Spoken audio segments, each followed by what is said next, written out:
Good morning student, my self Sushmita, मैं GS पारा medical college Hajipur.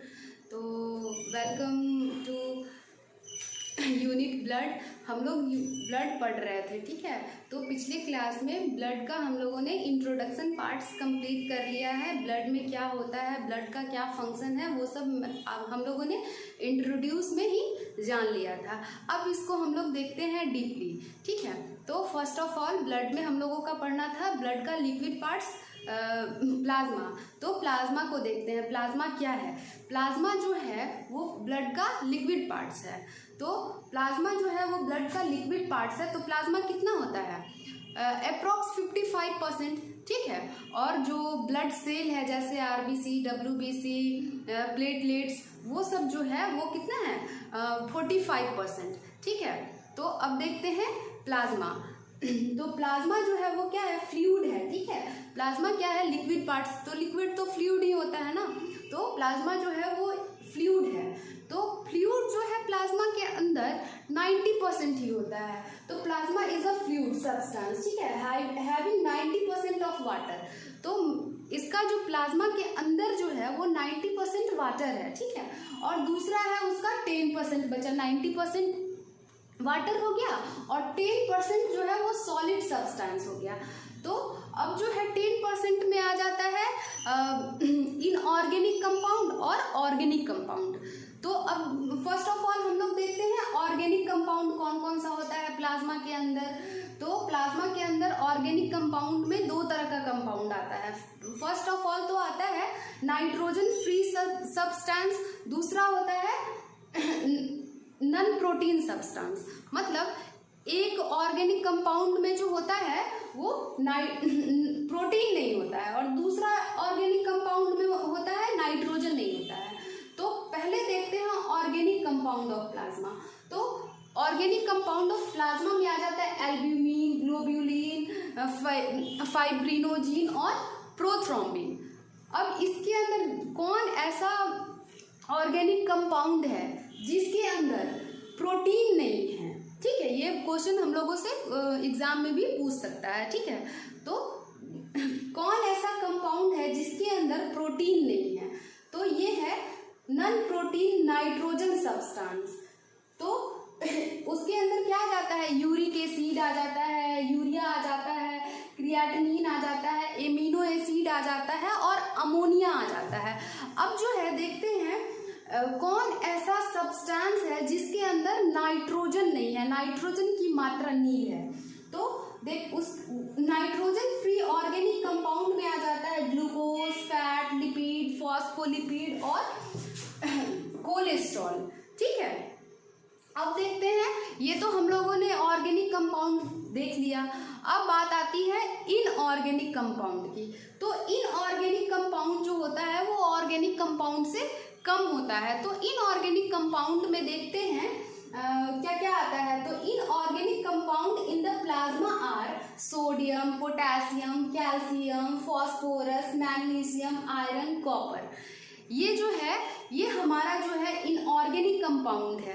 तो प्लाज्मा जो है, प्लाज्मा का ऑर्गेनिक कंपाउंड, इनऑर्गेनिक कंपाउंड आप लोगों ने समझ लिया। तो इसका स्क्रीनशॉट ले लीजिएगा, ठीक है। ब्लड का जो है वो लिक्विड पार्ट्स हम लोगों का कंप्लीट हो गया है। तो ब्लड का जो लिक्विड पार्ट्स है उसको कंप्लीट करने के बाद अब हम लोग पढ़ेंगे ब्लड सेल के बारे में। तो ब्लड सेल में फर्स्ट ऑफ ऑल आता है क्या? आरबीसी, डब्ल्यूबीसी और प्लेटलेट। तो आज हम लोग पढ़ेंगे आरबीसी के बारे में, ठीक है। तो आरबीसी को क्या बोला जाता है? इरेथ्रोसाइट, ठीक है। आरबीसी को इरेथ्रोसाइट बोला जाता है। और इसे आरबीसी को क्या बोला जाता है? आरबीसी का फुल फॉर्म क्या है? Red blood cell.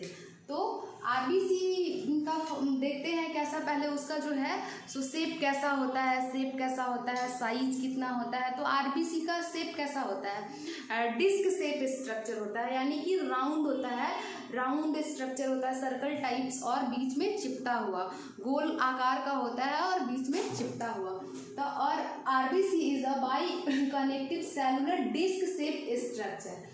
तो आरबीसी जो है वो कैसा होता है? Disc shape structure. अब आरबीसी में क्या होता है? आरबीसी जो है वो उसमें न्यूक्लियस पाया ही नहीं जाता है। देखते हैं, it has homogeneous protoplasm protoplasm without nucleus. तो आरबीसी प्रोटोप्लाज्म है जो बिना न्यूक्लियस का है, इसमें जो है केंद्रक अवेलेबल ही नहीं है, बिना केंद्रक का है ये।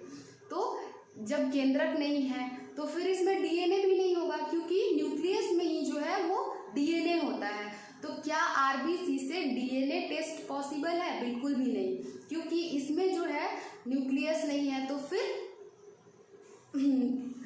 डीएनए भी नहीं है। डीएनए रहेगा तभी तो डीएनए टेस्ट पॉसिबल होगा। तो हम लोग हमेशा याद रखेंगे ब्लड के आरबीसी से डीएनए टेस्ट इम्पॉसिबल है।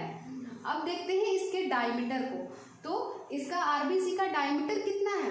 तो 7.5 micron. The diameter of RBC is 7.5 micron.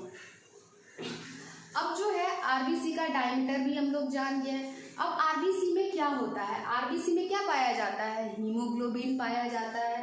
Haemoglobin में क्या पाया जाता है? आयरन पाया जाता है। तो इट कंटेन हीमोग्लोबिन। आरबीसी क्या कंटेन करता है? हीमोग्लोबिन। तो अब फिर देखते हैं दूसरा, आरबीसी का फॉर्मेशन कहाँ होता है? आरबीसी बनता कहाँ है? तो ब्लड कहाँ बनता है? ब्लड जो है वो बोन मैरो में बनता है। तो आरबीसी का भी फॉर्मेशन कहाँ होगा? बोन मैरो में ही होगा, मगर वह लाल मज्जे में बनेगा, रेड बोन मैरो में। ठीक है, आरबीसी का जो फॉर्मेशन है वो रेड मैरो ऑफ बोन में बनेगा। तो the erythrocyte are form in red marrow of bone. तो हम लोग देख लिए आरबीसी जो है, आरबीसी का स्ट्रक्चर देख लिए, आरबीसी विदाउट न्यूक्लियस है वो देख लिए।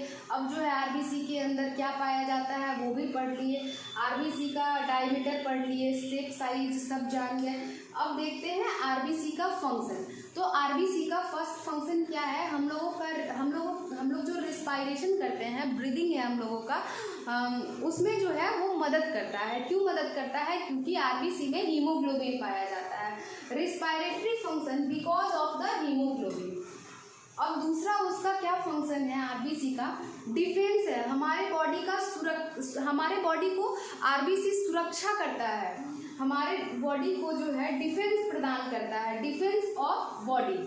अब जो है न्यूट्रिशन का रेगुलेशन करता है, रेगुलेशन ऑफ न्यूट्रिशन, मतलब न्यूट्रिशन का जो है आदान प्रदान कौन करता है? आरबीसी करता है। ब्लड पीएच का भी रेगुलेशन करता है और कैरियर है एंजाइम का। आरबीसी जो है एक अच्छा कैरियर माना जाता है। तो कोई भी पूछेगा एंजाइम का कैरियर कौन है, तो आरबीसी। रिस्पायरेशन में मदद कौन करता है? आरबीसी। और जो है पीएच को मेंटेन कौन करके रखता है? आरबीसी। तो आरबीसी का इधर स्ट्रक्चर भी हमने बनाया है, आप लोग देख लीजिएगा। ठीक है, ये देखिए गोल है, बीच में चिपटा टाइप का स्ट्रक्चर है। ठीक है, तो अब इसका स्क्रीनशॉट आप ले लीजिए। ठीक है, और जो प्रॉब्लम्स होगा उसका जो है कमेंट में ज़रूर क्वेश्चन कीजिएगा, हम आंसर ज़रूर देंगे। ठीक है, थैंक यू।